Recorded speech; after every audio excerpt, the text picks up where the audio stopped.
美国攻打伊朗的3个核设施啊，其实最大的赢家毫无疑问是以色列，因为以色列把美国成功的拖下水了，成功的把这场战争变成了一场美国对伊朗的战争。亲爱的各位大家好，欢迎各位收看今天2025年6月23号星期在全网播出的 JTV 视频。大家知道2天之前啊，美军对伊朗的3个核设施进行了空袭。虽然后来当时的特朗普这个宣布啊，他说已经把3个伊朗的核基地全部摧毁，但当时我在评论当中说，我说从伊朗和美国来的消息互相矛盾，我们谁都不能相信。我当时说，我说我们再等多个一段时间，1-2天时间，看看来自独立的第三方，尤其是来自那些中立的欧洲国家，他们的内部的评估到底如何。好了，现在消息来了，我刚刚这个整理总结了一下来自奥地利的、来自瑞士的，包括来自瑞典的一些无论是媒体智库还是军事情报部门的一些消息，现在整体上来说，应该说美军的目标没有完全达到，至少没有完全摧毁，而且正如伊朗所说的那样，相当部分的这些核设施之前已经被转移了。好，如果说这个是属实的话，那么下面的问题来了，不是问题来了，下面的问题就大了。这次应该说美军的空袭行动不但没有达成原来的目标，而且甚至有可能会酿成一个更大的后患，它将促使伊朗进一步去发展它的核力量。当然，这个伊朗的一批顶级的核科学家现在被暗杀，很多是在梦中被暗杀，但是这不等于说伊朗的核力量已经完全被摧毁。那么相反呢，如果你第一下打击不能完成的话，那么第二下来自伊朗内部的，尤其来自老百姓的一些反弹，那就会更加猛烈。谈到伊朗国家，虽然我们对它不是十分了解，尤其我们不是在内部生活，但是呢，基本上从公开的媒体或者资料当中，我们大概可以得出2个印象。第一个呢，就是它的内部我讲了很多次了，它的党政军系统基本上已经被以色列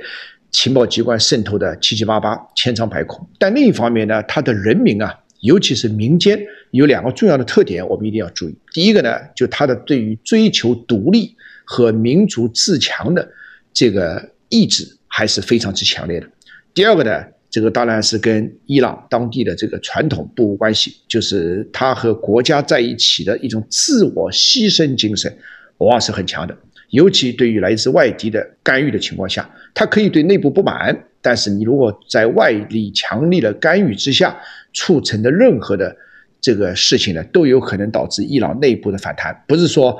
像美国或者以色列所希望的那样什么伊朗人民武装起义，相反会使他跟自己的之前他们有所不满的那个政府更加团结起来，同仇敌忾，一致对外。这个可能是美国和以色列方面是没有想到的。好，下面几个问题。第一个呢，这次显然是特朗普被以色列所忽悠了被以色列拉入了一场战争。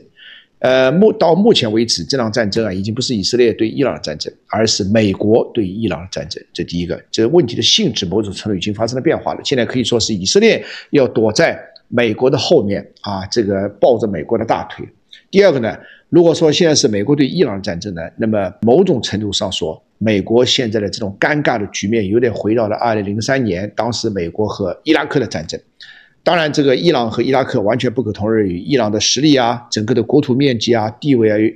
包括现在运用的核能力远远超过当年的伊拉克。但是我想说的是，和美国当年遇到的尴尬程度是具有异曲同工，不是之妙而是之糟。当时美国也是这样，当时的小布什政府，当然那个时候是由于911，一是错判局势，二是故意误判局势，试图要铲掉伊拉克政权。那么现在美国某种程度上也在故态复萌，某种程度也在踏入上当年的泥淖。这个泥淖，美国想陷于多少时间，目前不好说。我认为现在美国如果迅速抽身，对美国本身来说也许还来得及。如果下一步美国说我不行，特朗普说我要一意孤行，我要继续把伊朗的核能力或者甚至他的政府要全部铲除。实际上今天我们在主流和社交媒体上都看到了，昨天这个特朗普在他自己的社交媒体已经暗示 regime change， 要更换这个德黑兰的政权。那么更换德黑兰政权，其实理论上说谈何容易，你要说以硬的用军事实力，用现在的这种方式，如果第一下没打破没打到趴在地上，闪电战没有把德黑兰政权打到趴在地下，第二枪就很难再取得成功了。如果当时美国第一下把伊朗打得趴在地下，全方位的摧毁了他的核系统再加上以色列的谍报行动，那有可能德黑兰政权会岌岌可危。从目前情况来看，至少要延续一段时间，而且这个延续一段时间，理论上对美国的坏处要远远大于对美国的好处，而对以色列来说，能够把美国拖下水，对以色列来说，它的好处显然是要远远大于它的坏处。当然，对伊朗来说，经此一役而且经此二役的，一个是对以色列，一个对美国，它的实力被大大的削弱，恐怕是一个不争的事实了。某种程度就是部分也印证了我之前所说的，要么是德黑兰政权垮掉，迅速垮掉，要么是不垮，但是迅速的被削弱。第三种可能性几乎没有，就是没有说什么这个德黑兰政权还会这个继续增强，这种可能性至少在可预期的未来比较少见。当然，这个刚才我说的伊朗的残存的或者硕果仅存的那些核科学家，还将继续去秘密发展它的核力量，而且现在伊朗的核计划将明显的从地上走向地下，难度对于以色列也好，对于美国也好，来捕捉伊朗的核计划的这个难度要极大的增加。但另一方面，这个在目前这种情况下，谍报战啦、秘密战尤其在摩萨德和伊朗之间的秘密战也将更加甚嚣尘上。这是从长远来说的，目前还不好说这个未来局势会如何发展。但是我想，伊朗被削弱毫无疑问的。第二，在被削弱的情况下，伊朗将转为地下，更加积极的发展它的核武器，也是不言而喻的。第三，谍报战将继续更加炉火纯青的展开。第四个呢，美国这次被拖进泥淖，如果这次短期之内不自拔的话，长期来说是一个深不可测的一个泥淖，很可能会左右乃至动摇特朗普的执政基础。那么下面几个问题这个当然这是对伊朗局势的研判，我们的研究团队还会这个进一步的来研判，如果说这个局势延续比较长的时间的话，那么对包括油价在内的大宗商品，包括中国经济在内的世界经济等等影响会如何，尤其对于我们的具体的企业经济财富到底影响如何。朋友们如果感兴趣，可以在评论区跟我展开互动。那么下面有几个问题第一个，伊朗下一步会不会反扑？而且反扑分两个方面，第一个呢就袭击美军，目前美国已经对他的在中东和全球地区的国民已经发出了安全警示了。第二个呢，今天全世界都非常关心，就伊朗会不会封锁霍尔木兹海峡？因为在刚过去的这个周末，伊朗的国会已经正式批准了封锁霍尔木兹海峡的行动，下面就等着伊朗政府、伊朗总统、伊朗军方什么时候封锁的问题。这个问题我一会儿有时间详细再讲。第二个呢，就是如果说有朝一日德黑兰政权被推翻，中东会太平吗？这个问题虽然完全是个假设性的问题，但对于我们中国的无论是政府企业个人，大概做一些沙盘推演也是不无益处的。好，前面第一个，霍尔木兹海峡会不会被封锁？霍尔木兹海峡的基本情况我在这里就不再介绍了，它在伊朗和阿曼之间的一个非常狭隘的一个通道口，据说最窄的地方大概只有40几公里，但是呢，它每天全世界原油大概至少有1/5是通过霍尔木兹海峡的。伊朗如果封锁霍尔木兹海峡，那显然是不但会推高原油价格，而且会影响全球经济。这个坦率地讲是犯众怒的事情，而且对于中国、对于俄罗斯经济也会构成很大的影响。那么出于目前这种伊朗对于俄罗斯、对于中国目前还至少维持了表面上的友好关系的话，我想伊朗政府这个念头将牵一发动全身，它打击的不单是西方，打击的是全球经济，也包括中国和俄罗斯的经济。所以未来会不会封这个目前我认为，如果伊朗政府是理性的话，不会封，也不应该封。如果是非理性，那就另当别论了。理性和非理性不在我们这里，在伊朗领导人的一念之间。第二个呢，他如何封？那当然显然是要动用海军，要么通过潜艇，要么通过海上其他船只来埋藏水雷。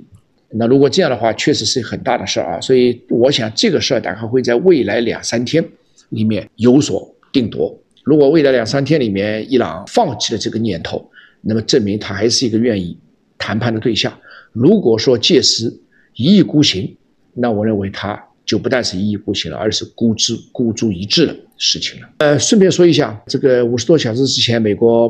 攻打伊朗的3个核设施啊，其实最大的赢家毫无疑问是以色列，因为以色列把美国成功的拖下水了，成功的把这场战争变成了一场美国对伊朗的战争。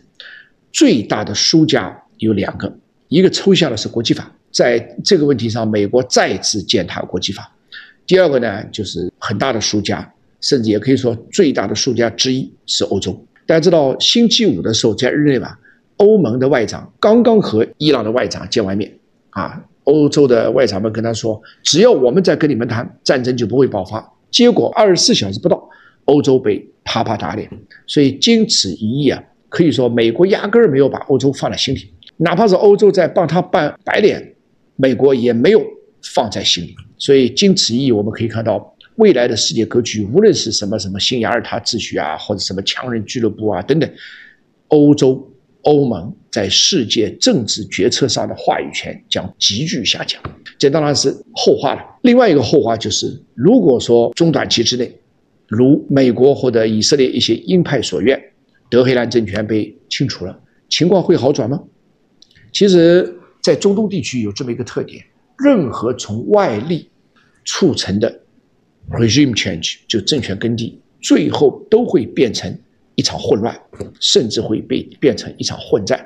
这里面大概会有几个我们说的 scenarios， 会有几个这个情形会出现。一个呢，伊朗内部很可能会形成内战的局面。那么这种内战的局面绝对不是美国和以色列希望能够看到的。伊朗很难完全形成一个亲以色列和亲美国的政府，那届时很有可能是伊拉克的2003年萨达姆被推翻之后的一个翻版。第二个呢，就是伊朗这个将上台一个更加强硬的领导人啊，更加强硬的领导人和领导集团。这个领导人和领导集团，一方面显然在内部一定是会被摩萨德所渗透，但是另一方面，他在表面上，他依然会维持的一个和以色列和美国作对的这么一种形象，而这2个无论如何都是以色列和美国两国的噩梦。这个不要忘了一点，伊朗的老百姓还是那样，对独立和民族自觉的决心是很强的。第二个，他们无论是出于宗教还是政治情怀，他们的自我牺牲精神是很强的。他可以不同意自己国家的政府，但你外来的势力如果要颠覆他的政府，他会跟你拼命，拼完命之后，他依然会不满他自己国内的政府。这一点说实在，这个以色列和美国恐怕还认真的学习一下，研究一下伊朗的国民性和伊朗的文化。但是对我们中国来说，一定要做好两面下注，甚至多头下注的准备。无论是政府、企业，甚至个人，如果在当地有利益的话，都应该如此。好，非常感谢各位的关注。有关具体的下面的落地的细节，欢迎朋友们在评论区和我展开讨论。